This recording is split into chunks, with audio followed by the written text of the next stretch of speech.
So let's talk fees. So, last week we had the event.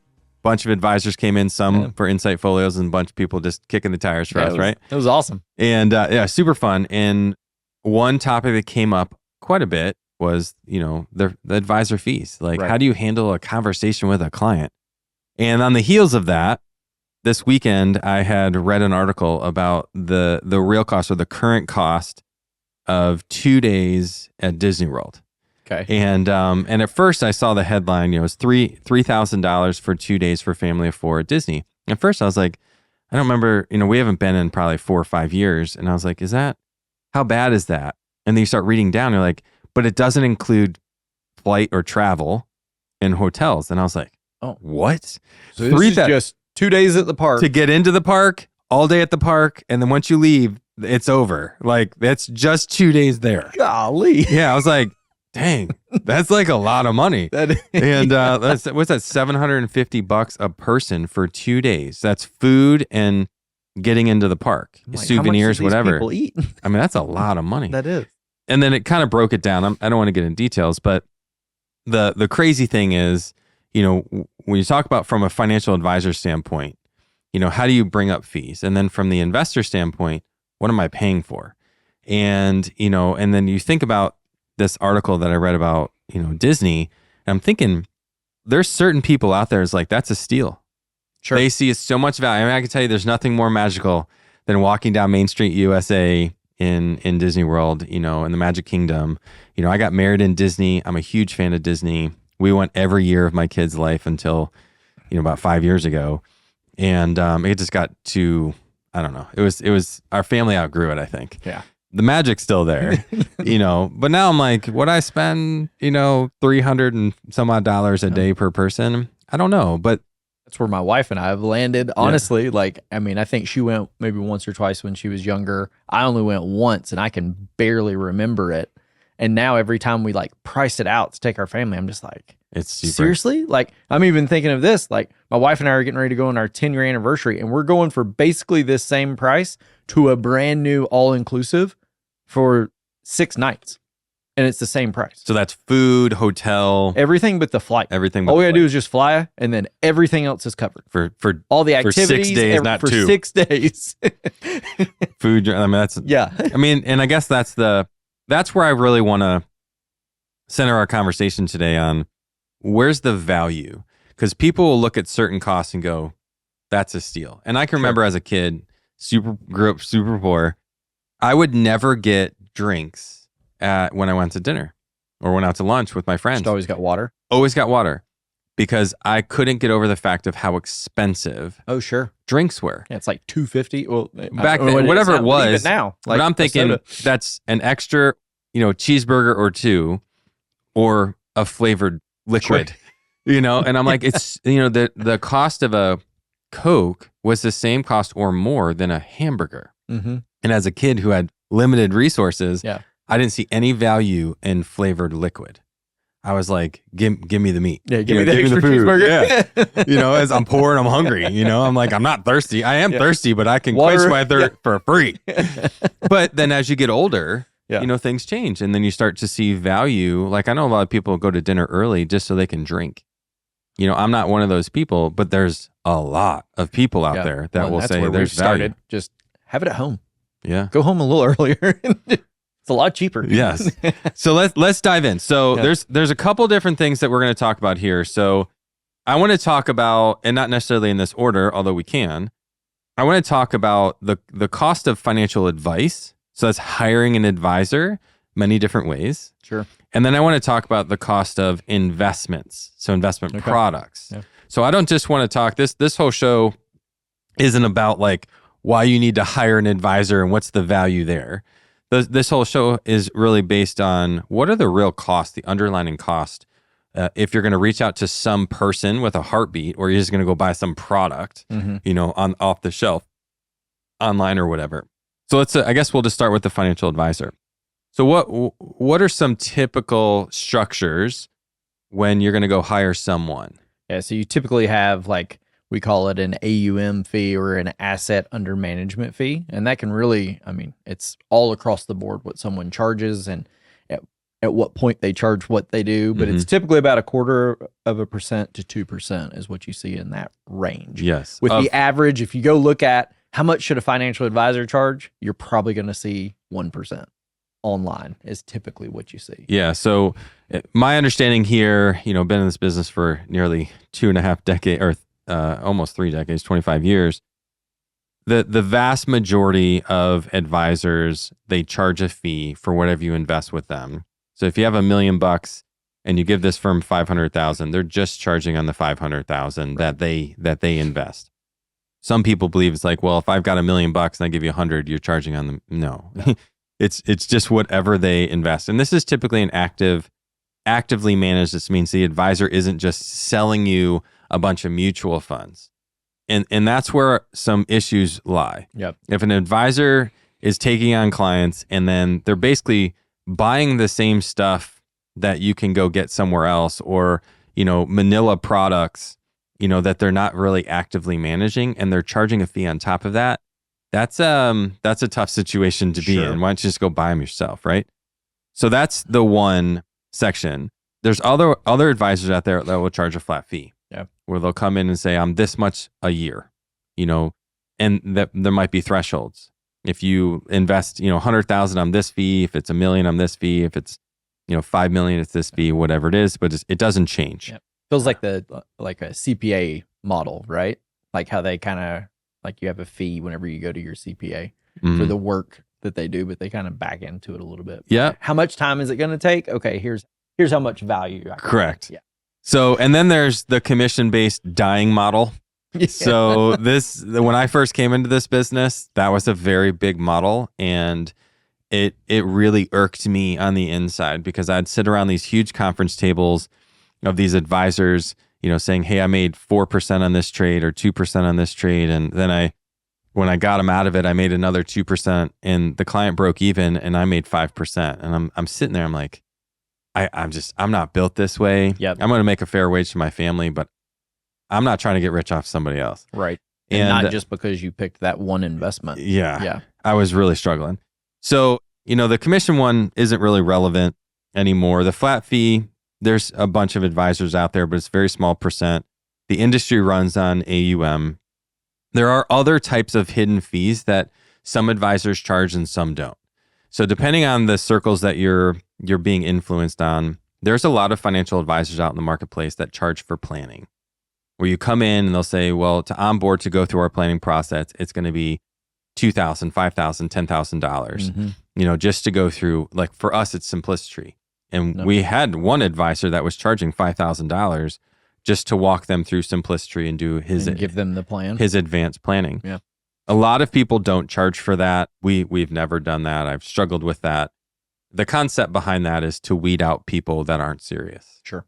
So, if you think about, shopping, there are certain stores that you have to get buzzed into, or you have to have appointments to go shop, that are typically very expensive. It's the same principle. Where you have a level of clothes like a Walmart, there ain't no fee to go into a Walmart. No. Everybody's they know one thing, it's low cost, right? Yeah. There are other stores that certain people that will shop there would never go, well, I can't afford anything in there. They'd still like to browse, sure, but they'd just be looking at, price tags or whatever. It's the same concept. So there's certain financial advisors that just want to get in front of very serious investors. And they're not charging because they're trying to get more money. They're charging because they just want the right prospect, which is a very interesting thought process. It is. I mean, especially like whenever you look at how we've chosen to run our businesses, where it's a lot of referral. We've got great clients that feel confident about how we're helping them, and they tell their friends or family. It feels weird to then say, thank you so much for referring me to this person, but we're going to go charge them a fee to sit down and talk to them. That's weird. That is weird. If you felt confident enough to refer us to someone, I am grateful to help them out and see where we might add value. I definitely wouldn't want to charge a fee around that. But this might be a tangent, but I wonder if that's why, I don't know, I took my truck in the other day and I noticed on the wall, it's like $125 just for a diagnostics. Do you think people were just coming in all the time? I want to die. Tell me what's wrong with my truck. And something I just hear it ring, it's almost like a prohibitive measure of like, you're only going to bring your truck into us if there's something really wrong. And then we apply that to whatever fix is needed. But I wonder if people were coming in all the time just with any little ding or rattle or companies, something like that. I mean, look at the airlines. I remember as a kid, going to the airlines, there was never a thought that your bags would have to be a separate charge. Right. As you buy your ticket and your bags just went along. And then all of a sudden one company came out and says, well, hey, we're not making enough profit. Now we're going to charge your bag too. Right. And then, even we've gone beyond that where, well, if you participate with our credit card, your bags can fly free because we're going to make more money on you over there. And it's like this crazy, like the industries just change and it's all about the bottom line. Yep. Not necessarily, I mean, it's not that it isn't in the financial space, but most advisors, if you think about it, this is the one industry that we hardly ever raise our fees. In 25 years, I've never risen my fee. Like whatever I started with, it's been the same. Now the assets might grow, but we're bringing our value, right? But my costs have stayed the same. Sure. You think about that. And the only way that an advisor can grow their revenue is by growing the underlying asset or adding a client. So because we don't ever raise our fee. Yeah. You go to like a Netflix. I mean, how many times have they raised their fees? Yep. Or Google or all these free services that charge. They continually raise their fee. In this space, it's just that typical 1%. I do want to dive into that 1% real quick. Yeah. So, depending on the research that an investor is going to do, and we're going to have to break this show, I think, into two. So today we're just going to talk, in this show, we're just going to talk about the advisor. And then the next one will be part 2. I think we'll talk into the investments. So for this particular one, and I'm going to set up the next show, is there's advisors that are truly just organizing investments. And they might say, well, I'm only going to charge 50 basis points, which is 0.5%, or 75 basis points, or 0.75%. And then I'm just going to give you advice to go buy products. And the reason being is I'm going to charge less because there's also fees that you're going to incur over here. And I know plenty of advisors that have set their business up where they're like, I'm the low cost guy. Mm-hmm. I'm going to plan, do a really good job. I'm going to give you advice. And then you're kind of on your own with my recommendations, or we're going to go put it in this account, but I'm going to charge you less because there's also a bunch of other fees. I don't necessarily go into those fees, but there's a bunch of extra costs over here. And then other firms like us, we're like, well, hey, we're going to go buy products that don't cost anything, right? But we're going to manage them every single day. So our fee might be more and we might be over 1% because there's no cost over here, but we're actively changing, researching, and then not only are we investing or we're actively managing the portfolio, but then clients come to us and like, hey, I've got this tax concern, or I've got this estate planning issue, or I want to buy a car, or I have this thing I want to run by you. Mm-hmm. And then they call us up and they're like, hey, and then we grab their simplicity plan, we put in all the numbers, and all of that is also inclusive to whatever we're charging. So it's not just investment advice and recommendations and active management. It's all that other stuff. So there are advisors out there that charge one fee and do a ton. Mm-hmm. There are certain advisors that are like, hey, I'm going to do my job. And then, you're kind of on your own over here. And if you had that advice or those issues, you're going to have to go, talk to a CPA or talk to a estate planner. Might just or point you in the right direction. Correct. Thing. Yeah. So there is way more to the story sure. than just the bottom line fee. Yeah. Well, and you got to combine those fees. Even the lower cost advisor in this example, those recommendations may carry a higher cost when you add it all together than the person who on the surface is charging more, right? Like in your example, say if it's our firm and we're one fee and on the surface it looks like we're a little bit higher than what the other advisor is, but you add in his recommendations of, call it mutual funds or whatever. You got to add all that together and make sure it's not costing more. Well, and cost is a funky word. It is, yeah. Because the way I see it is it's a makeup of the type of person to the type of structure. My father-in-law, I have 2 of them, so you'll just have to figure out which one I'm talking about. It's understanding would he be a good fit for the one cost, the perceived higher cost, and I could argue which one's higher, sure, to the value you're receiving. So would he make a better decision or feel better about getting the lower advisor fee with the other costs on the investments because he's going to do more management over there? Or my other father-in-law, would he be like, no, I want the higher advisor cost, for somebody like me, where I'm like 1, the other guy's like 0.5%, but there's no other cost, but I'm going to get full management. It really comes down to value proposition and your makeup. So you might be like, no, I don't want to pay you a lot, but I don't care about the other costs because of whatever I think. And then the other guy's like, I want full transparency because I see more value in that. Just like there's certain people that'll walk down Main Street USA and be like, this is a steal. You couldn't put a cost. Like I got married in Disney World, and I can tell you there's so much about that place that has so much value to me as a person because it's where my marriage started.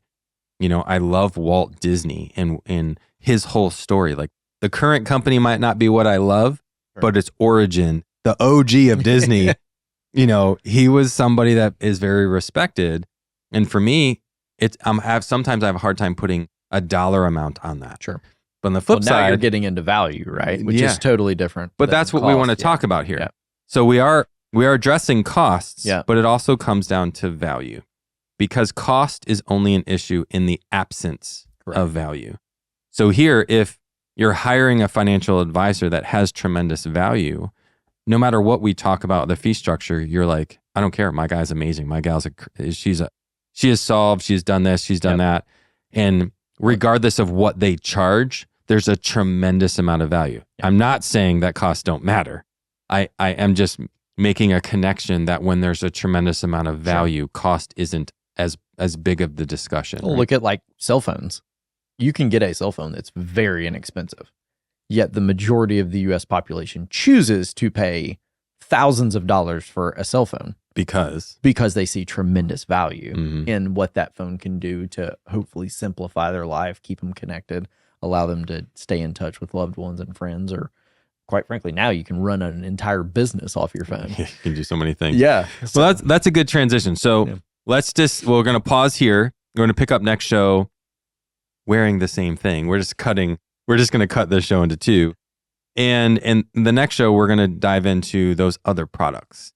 What are the costs of mutual funds and ETFs and CDs and all kinds of annuities, that we can dig into and have a better understanding of those real costs, hidden costs, actual costs of owning those various products.